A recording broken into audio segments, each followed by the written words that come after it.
بیت القرآن کی خلی ختم د قرآن دی د پاک الله احسان دی رازی چی ورللار شو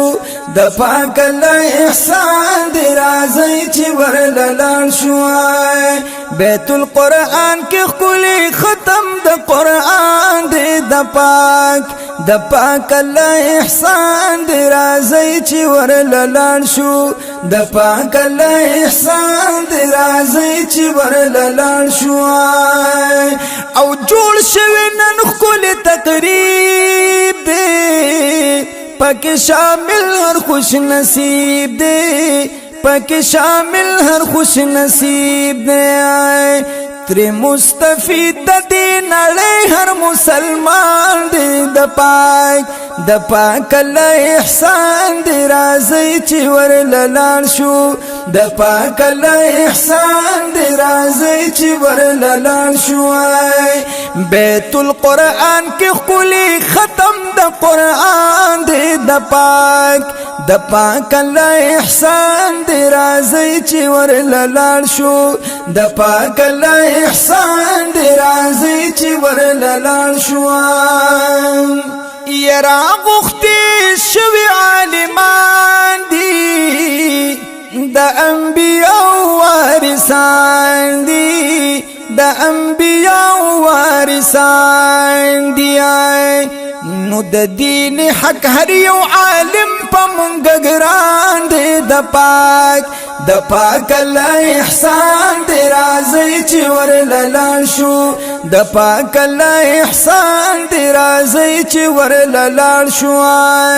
بیت القرآن کی خلی ختم د قرآن دی د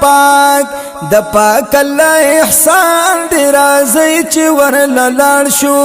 د پاک الله احسان دی رازی چی ورللار شو روڑیا جدید کے پروگرام دے چننی شوی اہتمام دے چننی شوی اہتمام دے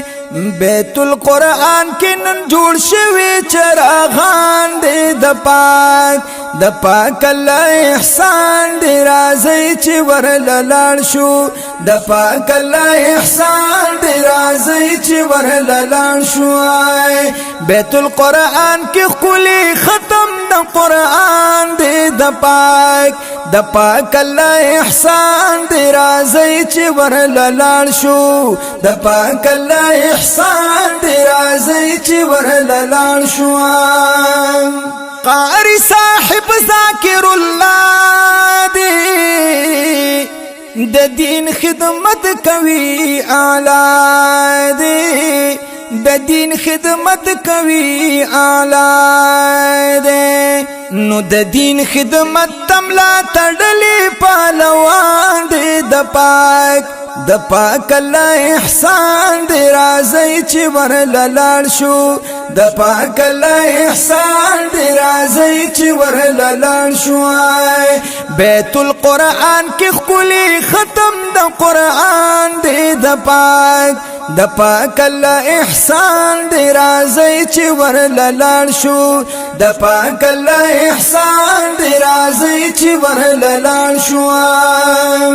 د قاری زرنو سے برکات دی جاری دل تفیوزات دی جاری دل تفیوزات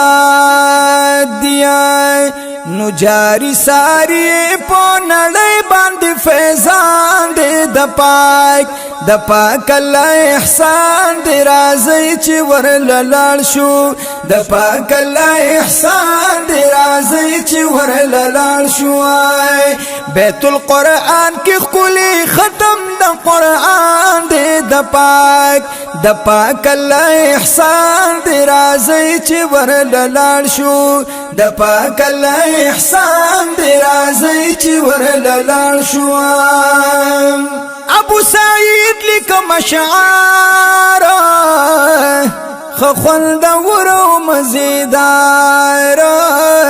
خخوند ورو مزیدار نور الامین بچا پیش کړي دا بیان دی